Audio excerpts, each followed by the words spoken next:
Hello messieurs, dames et bienvenue pour une nouvelle présentation de produits. Est-ce que j'allais dire de Blu-ray? Non, de produits venant du Japon, messieurs, dames. Aujourd'hui, je teste ma nouvelle webcam.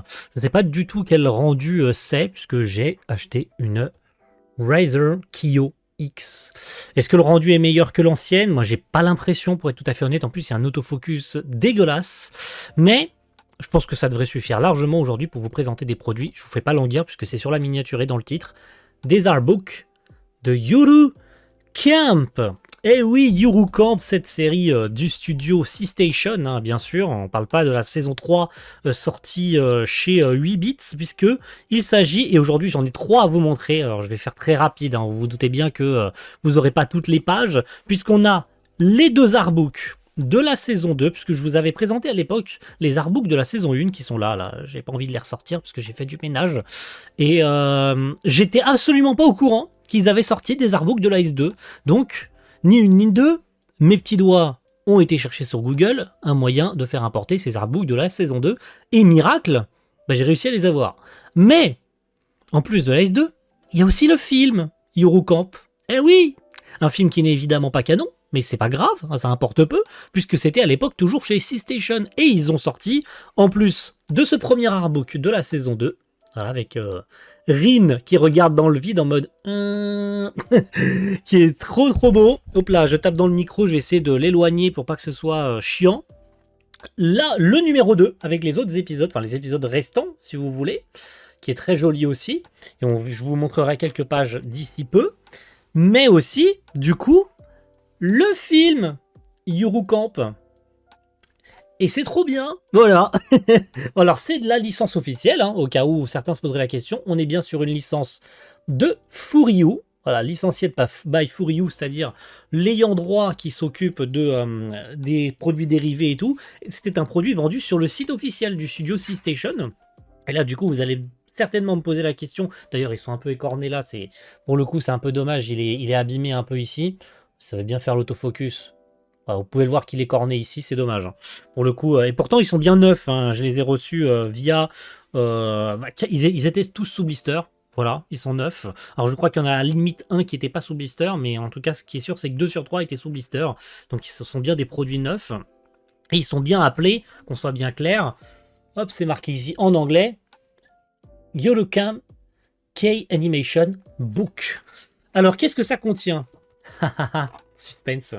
Eh bien, tout simplement des passages de la série animée. Alors là, c'est le film, donc je le garde pour la fin. On garde le meilleur pour la fin en général. Voilà. Comme ça, je peux les mettre sur le côté parce qu'ils pèsent leur poids. Hein.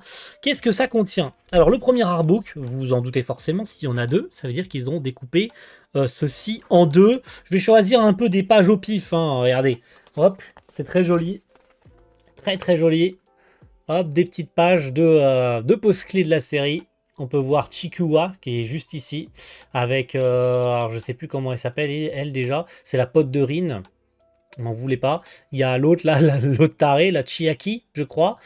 L'autre, je ne sais plus du tout comment elle s'appelle avec son chien. D'ailleurs, on la voit en dessous. C'est très sympathique, honnêtement. Moi, j'adore. Je suis ultra fan de ce genre de produit-là.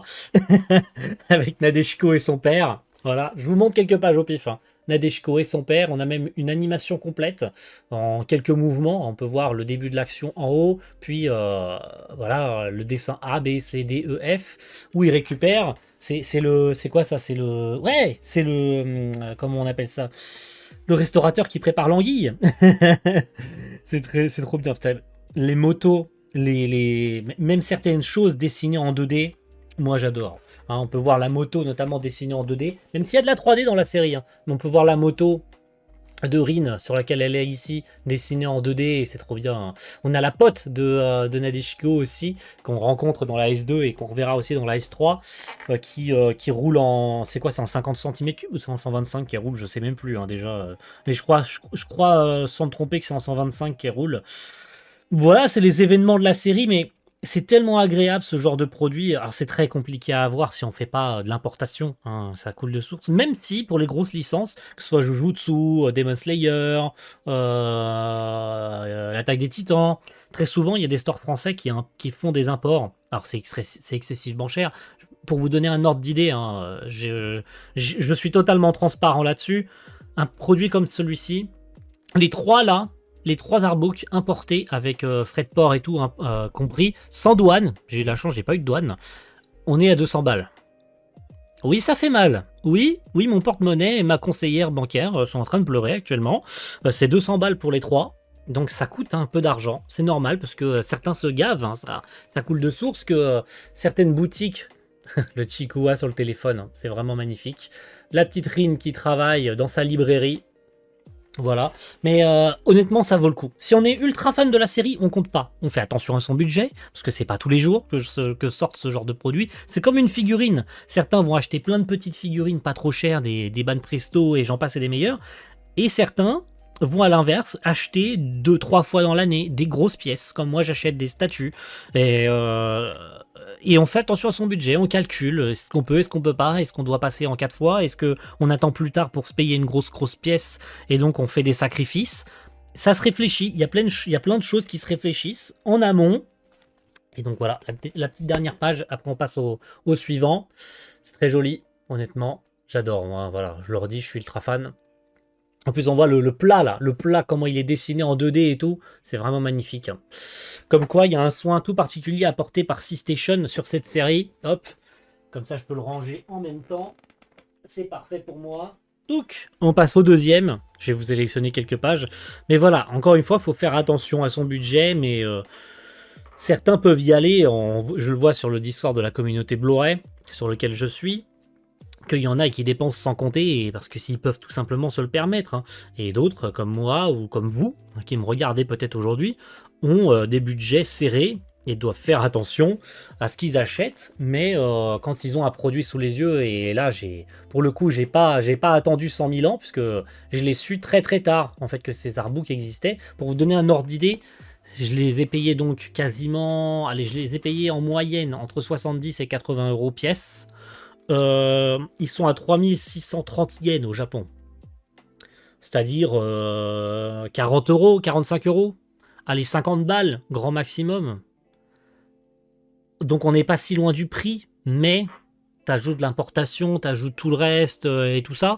Bah ouais, on est évidemment plus haut que le Japon. Alors, je crois 3500 yens, ça doit être 30 euros. Un truc comme ça. Donc là, on est à pas loin de 40 euros.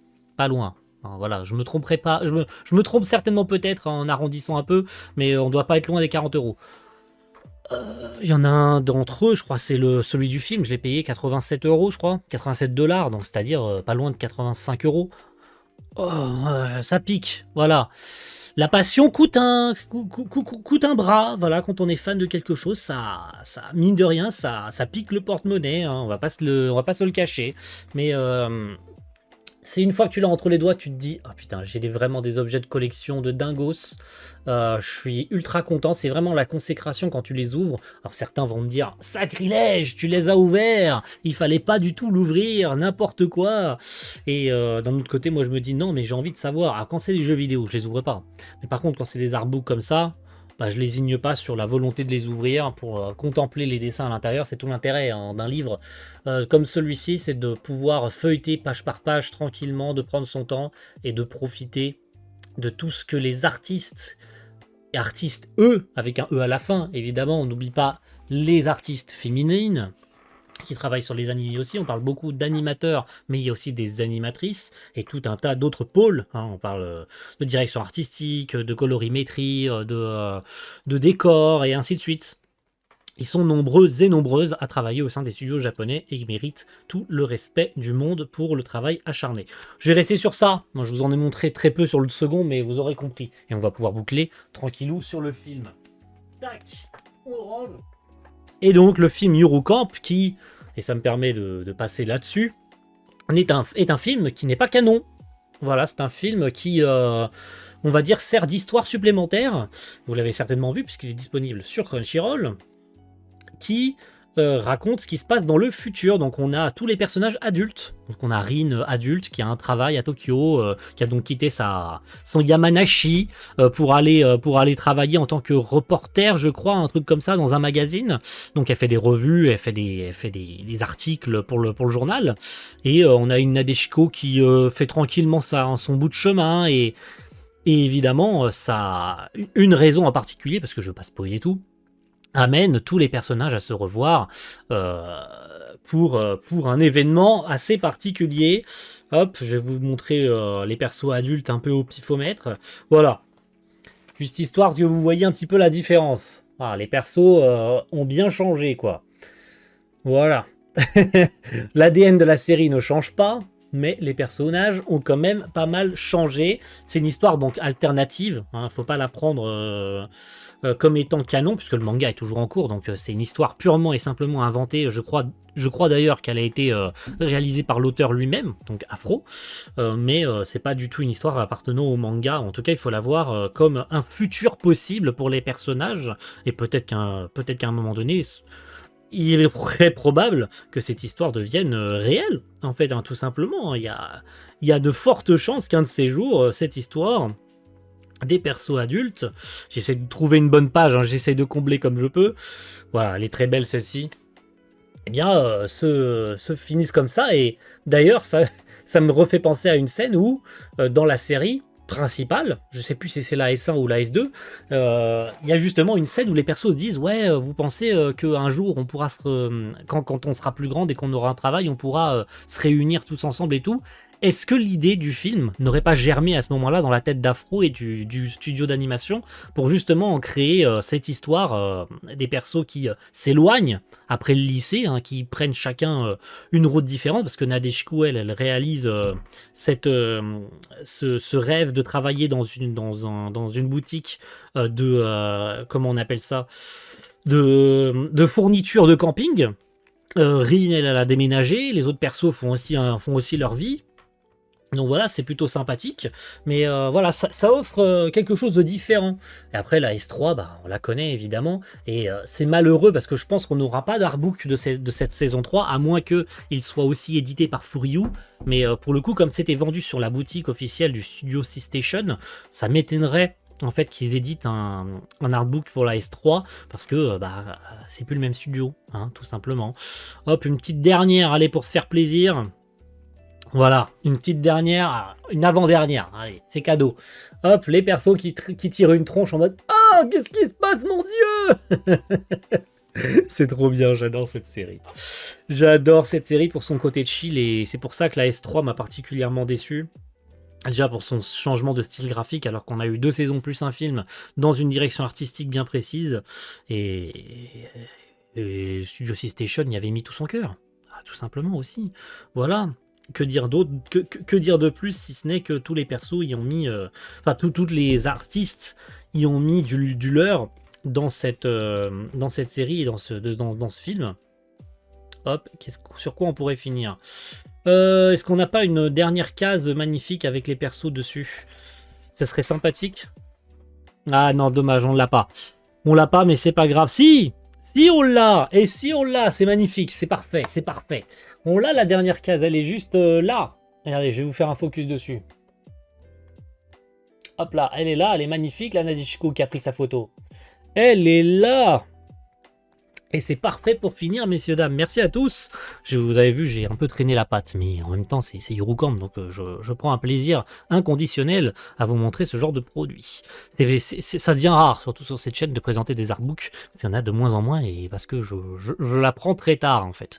Donc voilà, merci à tous, et rendez-vous très vite pour une prochaine vidéo. Et ça sera, je crois d'ailleurs que c'est la dernière que je tourne pour le mois d'octobre, donc après ça, il va falloir enchaîner sur novembre. Et il y a du boulot. Allez, merci à tous, et à plus. Ciao. Bye.